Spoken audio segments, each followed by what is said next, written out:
Tonight, southern governors resolve to ban open grazing of cattle in the region, urge the president to address the nation and convoke national conference on the way forward.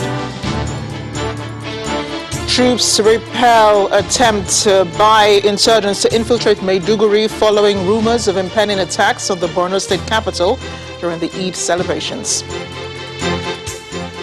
The president presides over third National Security Council meeting in 2 weeks, approves new measures to restore peace in southeast and south-south geopolitical zones. And shooting at a school in Russia leaves 7 children and 2 adults killed. President Putin plans review of gun control laws. Last stories from the nation's capital, Abuja, and from our London studios.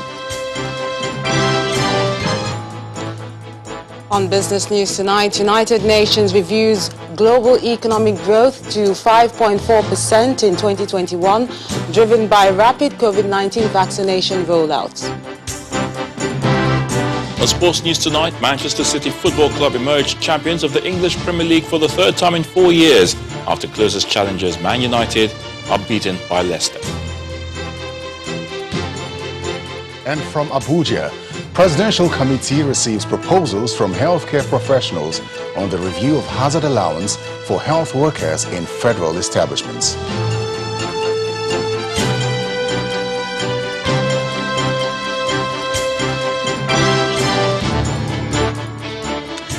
The search for permanent solutions to the prevailing insecurity across the country continues amid concerns of increasing threats. Governors of the states in the southern part of Nigeria who gathered in the Delta State capital today made far-reaching decisions towards resolving the crisis.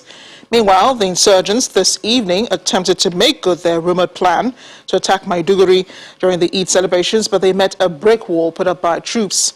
And in the nation's capital, Abuja, the National Security Council also reached some conclusions on the measures to take in tackling the situation unfolding in the southeast and the south-south.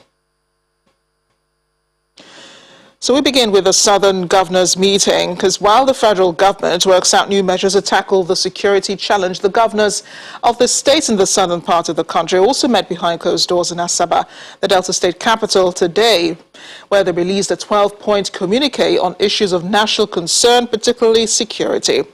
After the meeting that lasted about 4 hours, the chairman of the Southern Governors Forum, Rotimi Akeredolu, read out the 12-point communique of the forum, which includes the outright ban of open grazing system across the southern states in the country, a call for restructuring of the country, as well as the need for the president to address the nation on some of the issues currently bedeviling the nation.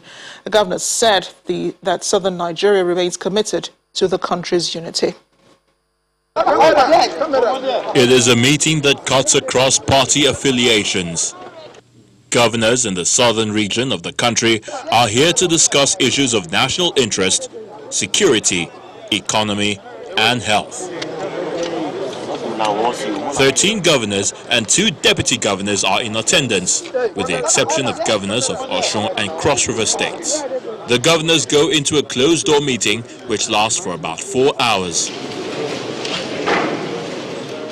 After that, Governor of Ondo State, Rotimi Akeredolu, briefs the press on the resolutions reached, part of which is the long-standing debate on restructuring. Progress of the nation requires that urgent and bold steps be taken to restructure the Nigerian Federation, leading to the evolution of state police, review of revenue formula in favor of subnationals, and creation of other institutions which legitimately advance our commitment to and practice of true federalism. The meeting recommended that in view of the widespread agitation among our various peoples for greater inclusiveness in existing governance arrangement, the federal government should convoke a national dialogue as a matter of urgency. On account of the security challenges brought about by farmer herder crisis, Governor Rotimi Akeredolu has this to say.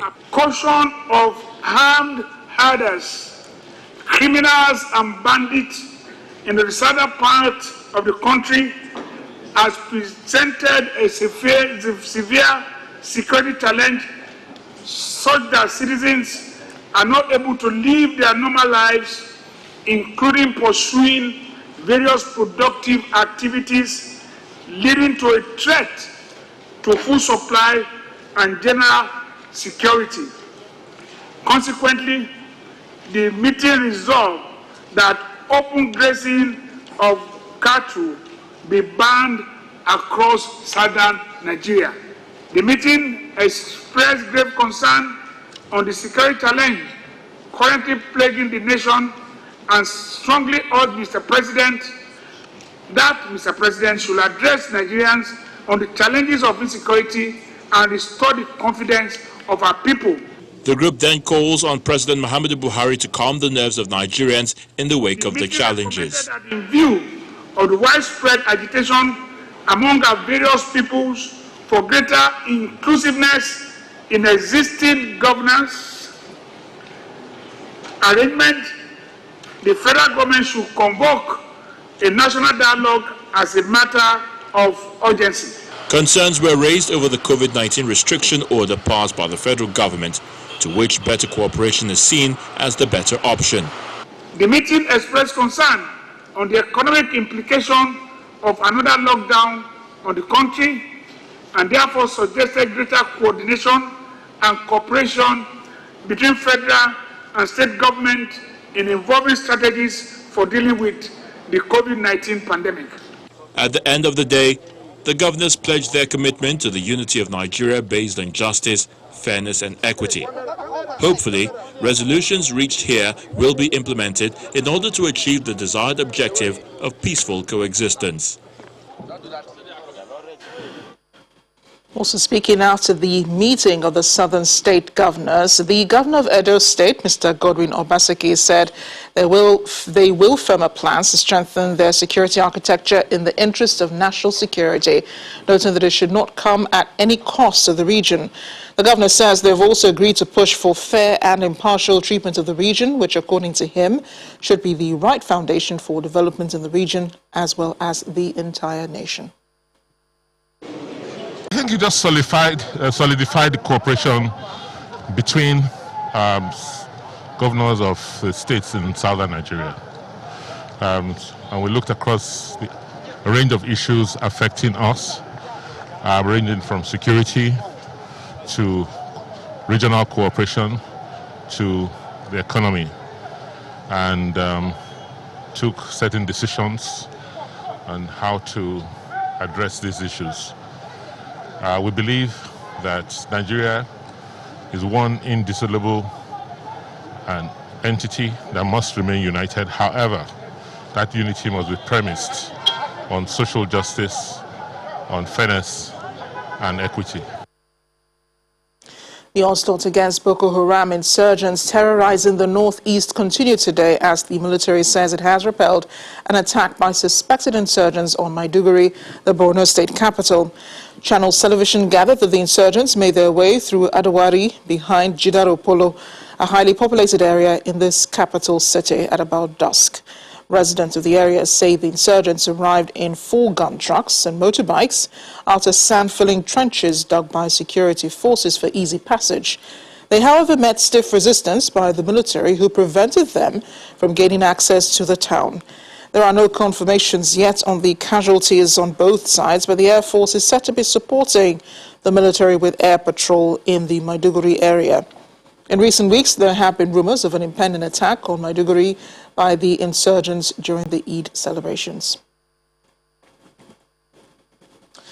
We move from the northeast to Ondo State in the southwest, where a pastor of the Deeper Christian Life Ministry, Mayomi Ogedengbe, has been abducted within his church premises in a community near Akure, the state capital. According to an eyewitness, the abductors came in a black car and took the pastor away. The spokesperson of the Ondo State Police Command, T. Leo Ikoro, told Channel Television that the command has launched a search and rescue party for the pastor, comprising a combined team of security operatives, including police, Amotekun Corps, military, vigilante, as well as NSCDC officials. 2 weeks of deliberations and closed-door meetings on ways to end the current security challenges confronting Nigeria, President Muhammadu Buhari today approved new security measures for the southeast and the south-south geopolitical zones to restore peace in those regions. The Inspector General of Police, Mr. Usman Al-Kadibaba, who declined to elaborate, told State House correspondents that this new strategy is aimed at changing the war narrative. Our State House correspondent, Gloria Mezoke, has more. A third Security Council meeting summoned by President Muhammadu Buhari in the last 2 weeks. Attended by the Vice President, Professor Yemi Osinbajo, service chiefs and some members of cabinet, the meeting sought to squarely address the national security crisis, highlighting priorities for the months ahead. After the 2 previous meetings, the President gave his approval for new security measures to improve the situation. The Security Council meeting, which has taken place 3 times within the last 11 days, has assessed the situation in the country, particularly in the southeast and south-south. We have some measures which we have outlined, and it has been approved by the Council, and we will see how we can change the narrative within the quickest possible means to restore law and order and restore peace in that area. We solicit all law-abiding citizens to work with us to identify and deal with the situation. The Council made clear that multiple security challenges across the nation in the last few months demands desperate tactics.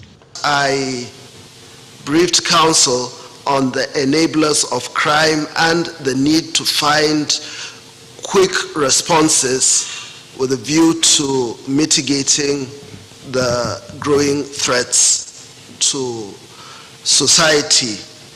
And these enablers I discussed in detail, and Mr. President has already given direction on how to deal with them, specifically issues of drug abuse as propellants for crime,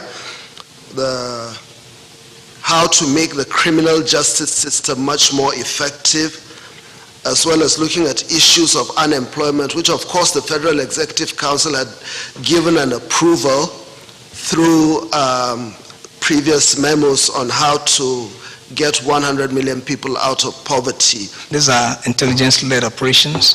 It's not intended to be too loud about them, but of course they all gear towards effecting the directives of Mr. President. And that's the reason why you've observed a little calm in the Northwest. And of course you will find that in the North Central quite a lot has happened. In the Southeast you have also been following, because I saw reports of some of you where you brought to bear the actions that we have to undertake in that regard. Well, apparently, the service chiefs feel very much compelled to divulge less information about the tactics involved. But what seems to resonate more is a coordinated action plan by the federal government that includes procuring speedily military hardware to finally halt insecurity in the country.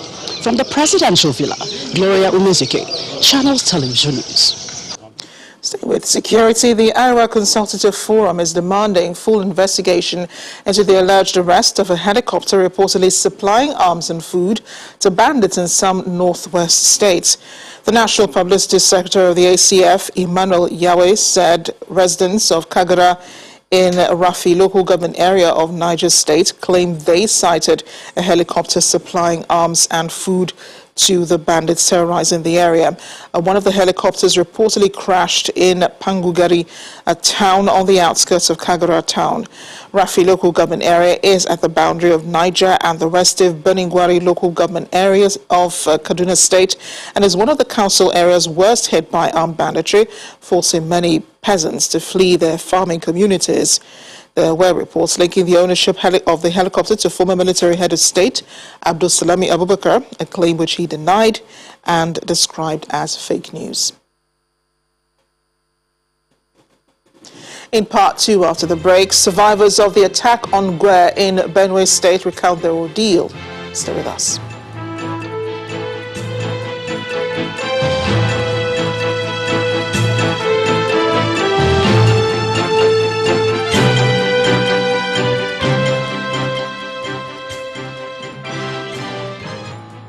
Welcome back. If it has joined us, you're watching the news at 10 live on Channels Television Lagos. A reminder of our top stories. Southern governors resolved to ban open grazing of cattle in the region, urge the president to address the nation and convoke national conference on the way forward. Troops repel attempt by insurgents to infiltrate Maiduguri following rumors of impending attacks on the Borno state capital during the Eid celebrations. The president presides over third National Security Council meeting in 2 weeks, approves new measures to restore peace in the southeast and south-south geopolitical zones. And shooting at a school in Russia leaves 7 children and 2 adults killed. President Putin plans review of gun control laws.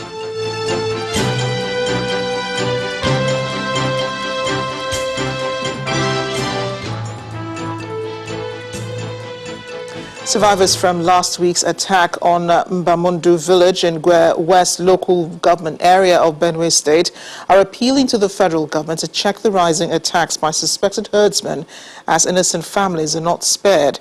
An eyewitness who escaped with his son recounts the moment his compound was surrounded by 7 gunmen, while others with machetes moved on to cut down those hit by bullets. The village head is calling for a tightened security in the area following recent attacks on Se Agbem community, where 13 people were killed. A bumpy and narrow bush path, an obsolete wooden bridge, is the most you'll find in the way of infrastructure on the way to Mbamundu village in Gwe West local government area of Benue State, where 13 people, including women and children, were killed.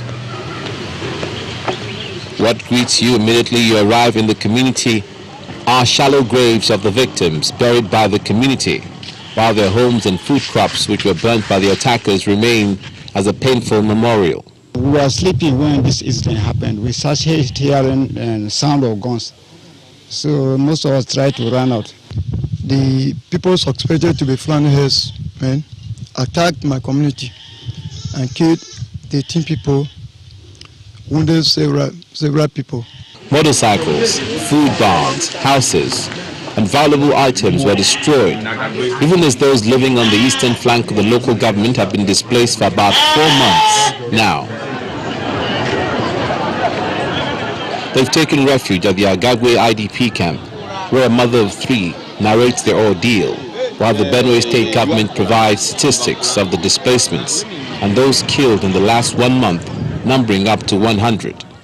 Myself as a mother, I have 3 children. To feed my children is a problem. Where to sleep is a problem. Presently in Gwe West, there are only 3 council wards existing out of 15.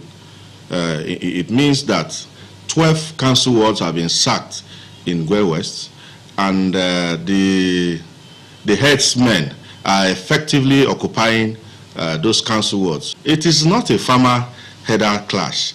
It is a systematic, a well-coordinated attack on the people of Gwe West.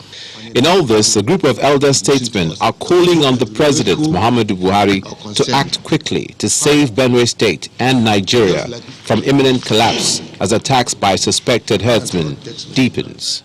This year alone, over 200 people have been killed thus far.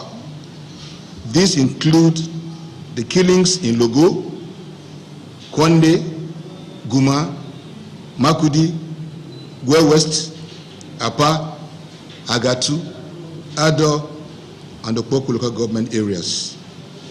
The destruction of farm crops, produce, and properties worth billions of naira also followed.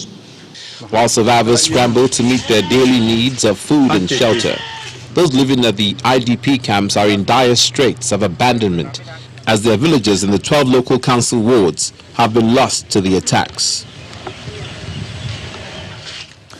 There's been another attack on a government facility in Abia State. This time, the Office of the National Drug Law Enforcement Agency in Ohafia.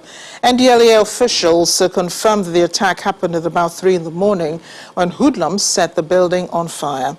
No life was lost in the attack, but the NDLEA says minimal damage was done to the building. The agency adds that it had prior information of impending attacks on security outfits in the state and relocated all arms, suspects and drugs seized. Prayer is the alternative that some other interest groups in the country are adopting as a way out of the security challenge. The Nigeria Association of Women Journalists has joined the league, noting that Nigerians can no longer rely on the government to tackle insecurity and want citizens to seek the face of God in prayers and return to Him in repentance. Prayer is said to be man's way of seeking divine help, especially when things seem out of control. In this vein, the National Association of Women Journalists, NAWOJ, are organizing special prayers to address the security challenges in different chapters across the country. Now God says He's going to give our land peace. Can we begin to say, Father, we declare peace in Niger? Three nooks and crannies of these countries, that enough is enough. Fighting and war and whatever, we are tired of it. In Niger State, the group believes the responsibility lies with them as mothers and an association to ask for peace. We are mothers and we know the pains we are going through. Even if you didn't encounter this thing, the way you used to hear it, the way you used to see it, you will know that yes, something is really wrong with this, with our country. On their knees, the NAWOJ chapter in the nation's capital Abuja pour out heartfelt requests for harmony in the land. After the session, the chairperson laments the kidnapping of students from schools, a situation which forms the basis of their quest for divine assistance. We can no longer keep waiting on government to do something. Government has been doing something, and government continue to assure us that they are doing something. But that which government is doing is not actually giving us the kind of result that we desperately seek, to have in our hands. And so we now decided, let's go to He who can fast track things. Because for God, it takes Him just a second, to make things, to turn things around.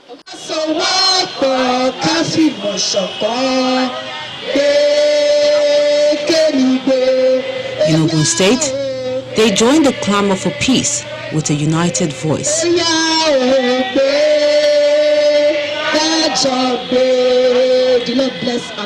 However, the chairperson believes that the family has failed in its responsibility as a moral monitor.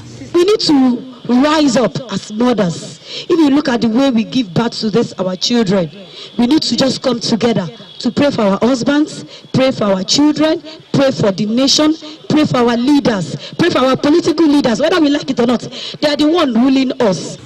As the country grapples with security issues, seeking direction on ways to bring the situation under control from the group's perspective is by faith in the prayers.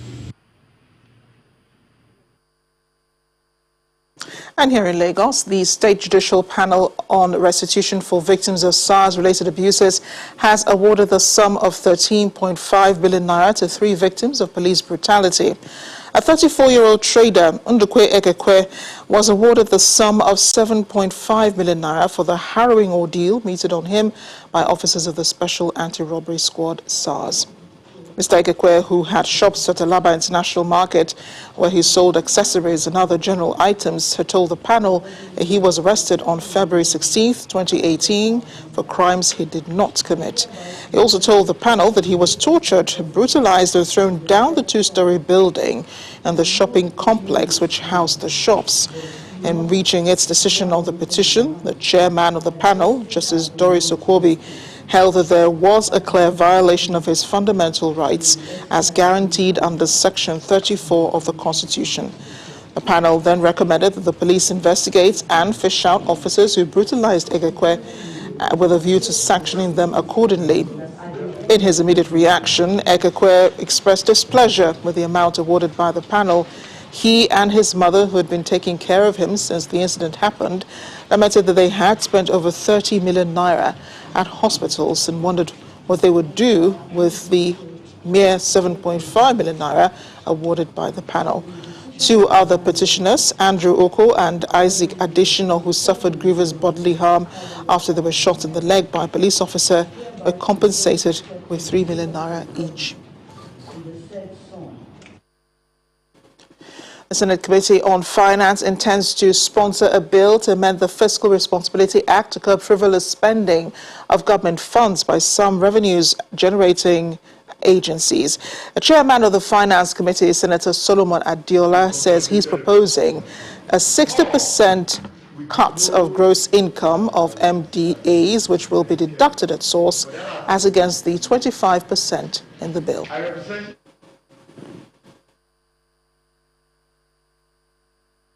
When the News at 10 returns, a presidential committee receives proposals on the review of hazard allowance for health workers. Plus, the United Nations reviews global economic growth to 5.4% in 2021, driven by rapid COVID-19 vaccination rollouts. Join us again.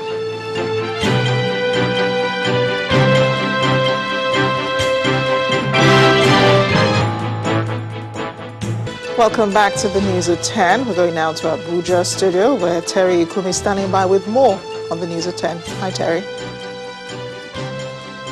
Hello, Amarachi.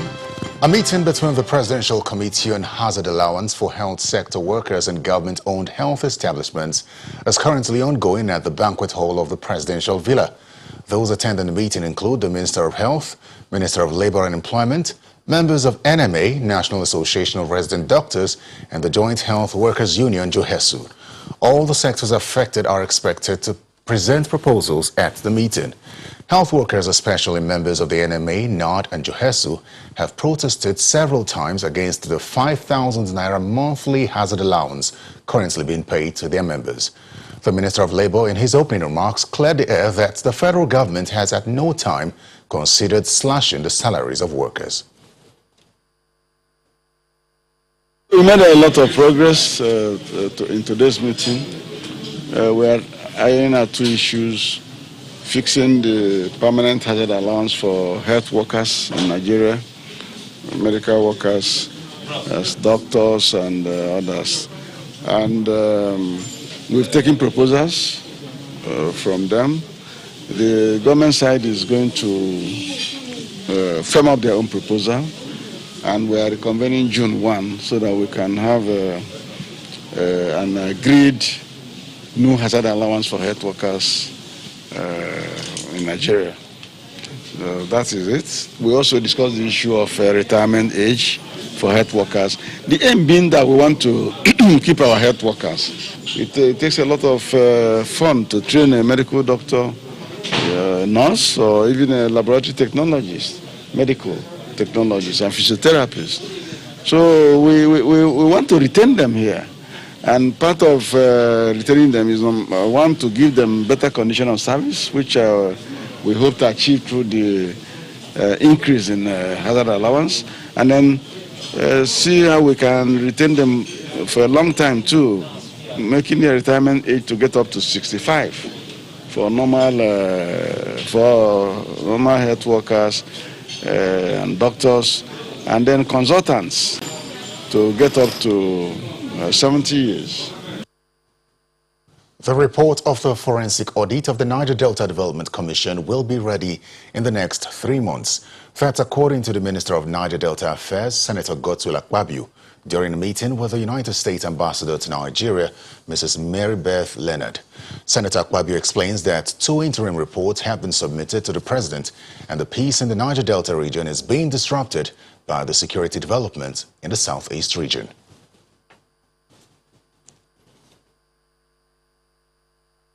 We have submitted 2 interim reports so far through the Chief of Staff to the President, to Mr. President for evaluation. And we are hoping that in the next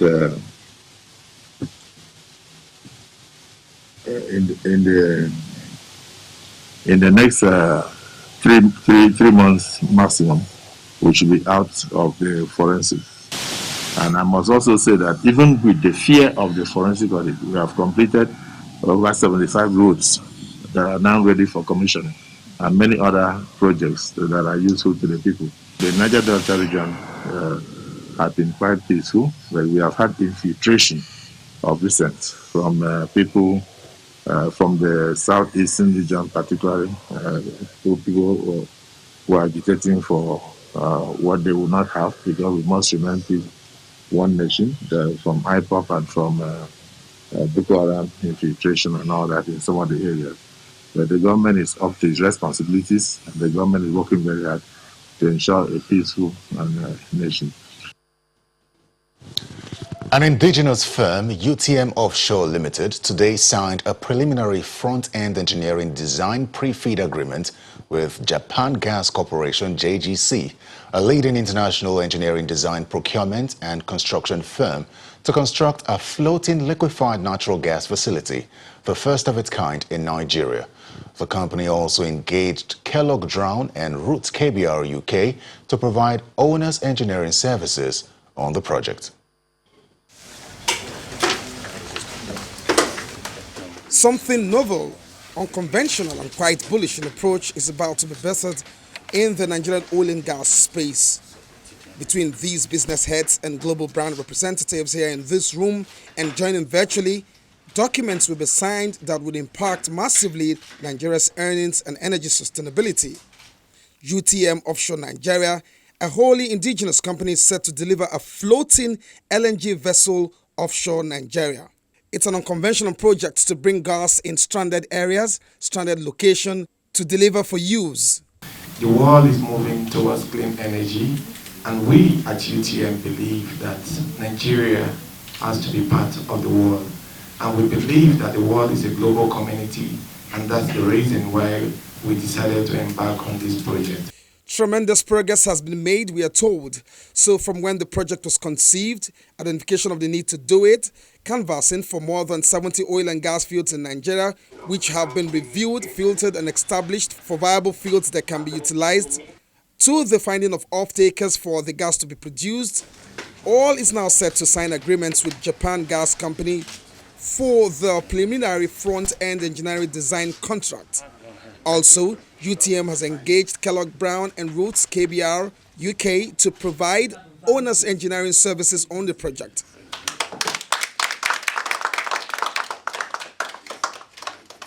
What we've done with JGC and KBR is to engage in a quest to determine the operating parameters, the capex estimate for the project.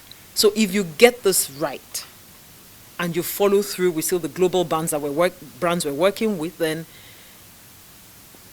you are not likely to run into trouble. I have so much gas sitting offshore doing nothing. So when we start this process and we start getting this gas out, it's going to support the country in terms of foreign earnings. It's going to create so much employment for Nigerians.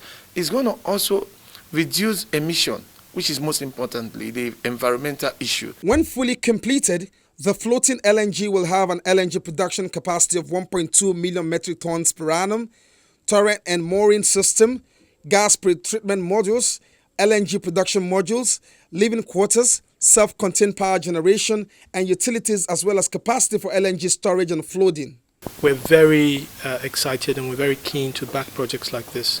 The partners and critical stakeholders that are supporting the FLNG project include Afri-Exim Bank, NAPIMS, NMPC, Templars, Vitol, and Yahaska Energy Services. Well, that's it from Abuja. Business News is next with Melinda Akinlami.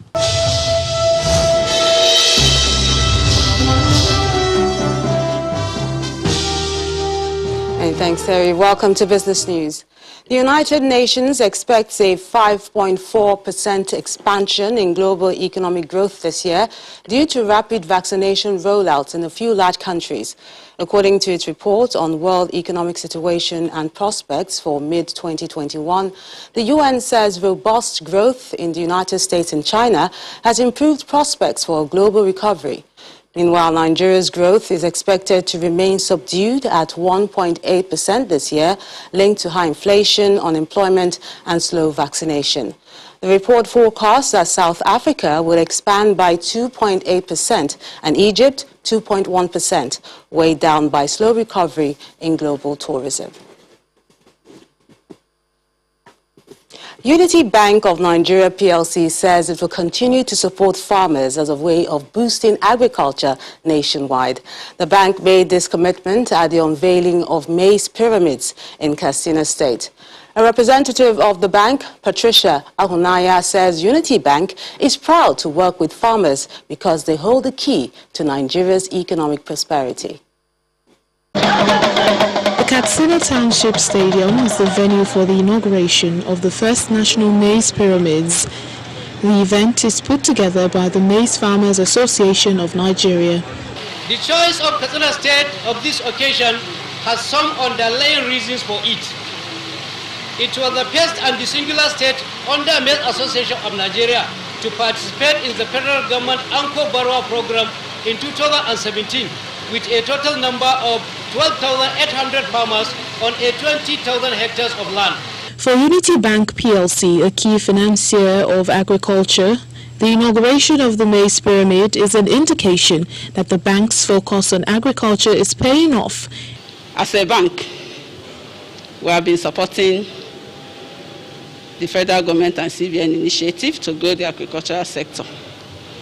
In fact, the first two state-led windows of APP program were sponsored by the bank. The bank financed 1,600 farmers, wheat farmers in Jigawa State, and 6,600 rice farmers in Sokoto State. The governor of Kebbi State, Atiku Bagudu, represents President Muhammadu Buhari at this event, leading other dignitaries like the governors of Katsina and Jigawa states, as well as the CBN governor, to flag off the maize pyramids and the 2021 wet season farming.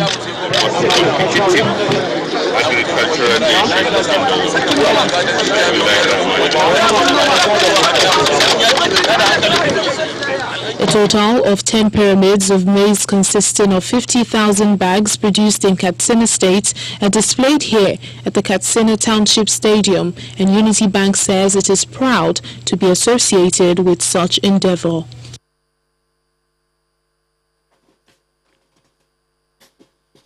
Trading activities at the local equities today were more on the buy side as investors continue bargain hunting for valued stocks, pushing the all-share index positive. Ovie Bikomo tells us more.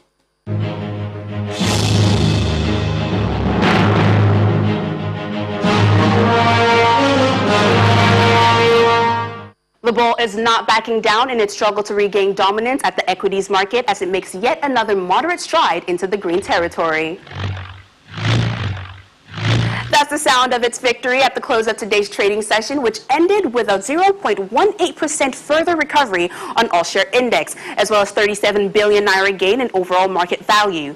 The gain recorded today, which was contributed by 28 equities, is largely attributed to Dangote Cement's share price, which rose by 1.61%, and countered the losses from key market heavyweights such as MTN Nigeria, FBN Holdings, GT Bank, and 14 other losers. Sectoral activities was mixed across 5 counters, with banking sector as the highest loser and the insurance sector as the biggest gainer for the day. Meanwhile, performance on the activity chart ended slightly lower in contrast to Monday's session at 296.59 million units, and these were largely contributed by the shares of Axis Bank, UACN, and Fidelity Bank. The stock market will be closed for Wednesday and for Thursday for the Muslim Eid holiday. That's all for the stock market. I'm Ovie Bikomo. That's business news. The news at 10 continues with Amarachi. Thanks, Melinda. On the foreign scene, tensions are still rising between Israelis and Palestinians as Palestinian militants fire hundreds of rockets into Israel, killing 30 people on both sides and also injuring 152 people at least in the worst violence seen in years. The militants fired around 500 rockets into Israel since Monday in response to the action of the Israeli police, who fired stun grenades inside the Al-Aqsa Mosque in Jerusalem, one of the city's holiest sites. Meanwhile, 7 children, 2 adults have been killed today in a shooting at a school in Russia. Simon Pusey has more. Good evening and welcome to the Channel Studios here in London with your international news around the world in 5. At least 7 children and a teacher have been killed in a shooting at a school in the Russian city of Kazan. More than 20 others, mostly children, were reportedly wounded, with heavily armed police and emergency vehicles responding to the incident and detaining a 19-year-old suspect. The attack happened 820 kilometers east of Moscow, in the mainly Muslim Republic of Tatarstan. Responding to the shooting, Russian President Vladimir Putin said he would review the country's gun control laws. The World Health Organization has classified the coronavirus strain first found in India last year as a variant of global concern. It said preliminary studies show the Indian mutation spreads more easily than other variants and requires further study. The Indian government says there is evidence of a link between the variant and the country's deadly second wave, but that the correlation is not yet fully established. India's total coronavirus infections are now at almost 23 million.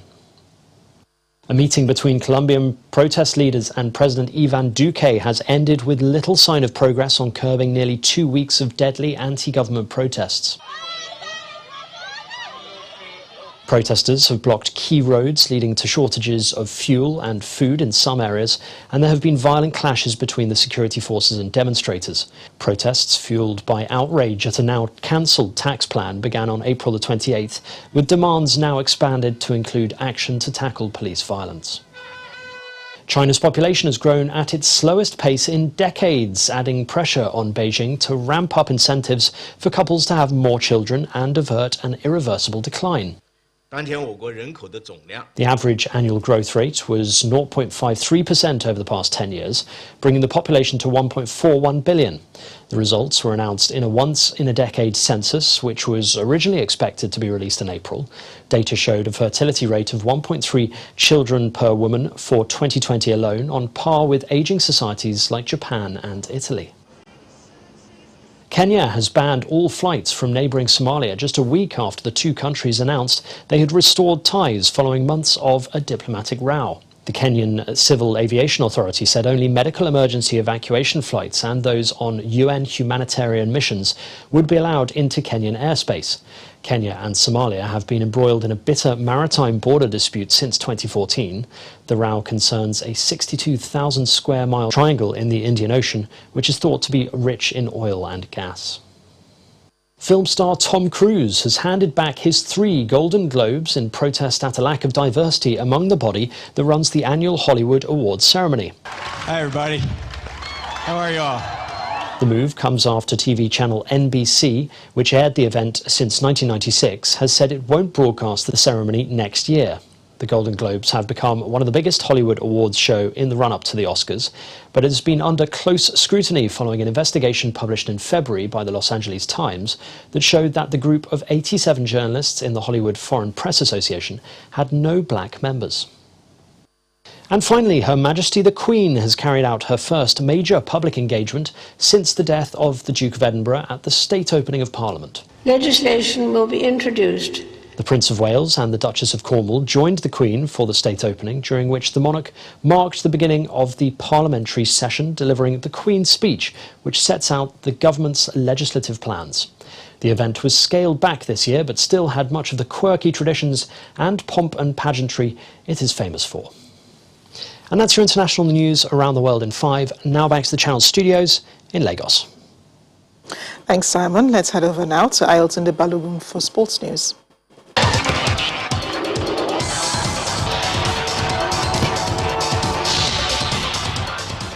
Thank you indeed. In the English Premier League, Manchester City have emerged champions for the 3rd time in 4 years after closest challengers Manchester United were beaten 2-1 by Leicester City. Man City are now 10 points ahead of second-placed United, who have just 3 games remaining. It is the 7th time that Man City have finished top of the English football pyramid and 5th in 9 years. Pep Guardiola, the Man City manager, has now won 8 domestic trophies since arriving in Manchester in 2016. Tottenham Hotspur have announced that they are introducing fan representation on the board after the European Super League debacle. Now, the Tottenham Hotspur were one of 6 English clubs involved in the failed breakaway league, but were heavily criticised, and the Tottenham Hotspur Supporters Trust has called for the resignation of the executive board. Now, the club say they will set up a club advisory panel following a similar initiative by Chelsea Football Club.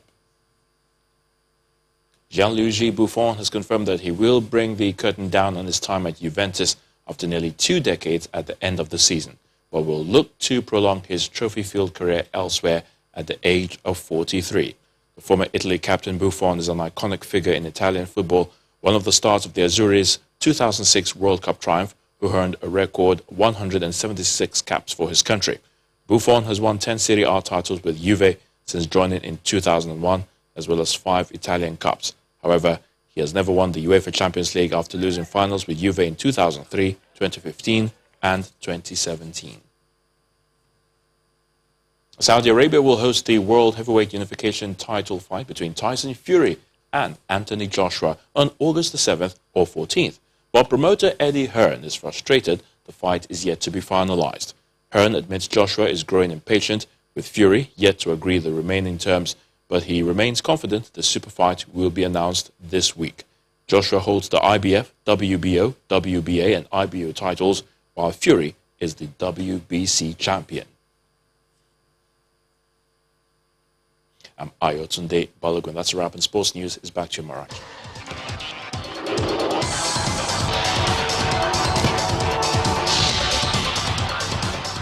Thanks, Ayotunde. And the main news again. Governors of southern states today resolved to ban open grazing of cattle in the region. They also urged the president to address the nation and convoke a national conference on the way forward. Also today, troops repelled an attempt by insurgents to infiltrate Maiduguri, the Borno state capital, following rumors of impending attacks on the state capital during the Eid celebrations. And the shooting at a school in Russia left 7 children and 2 adults killed today. President Putin has planned a review of gun control laws. That is the news at 10 tonight. Thanks for watching. I'm Amarachi Ubani. Good night.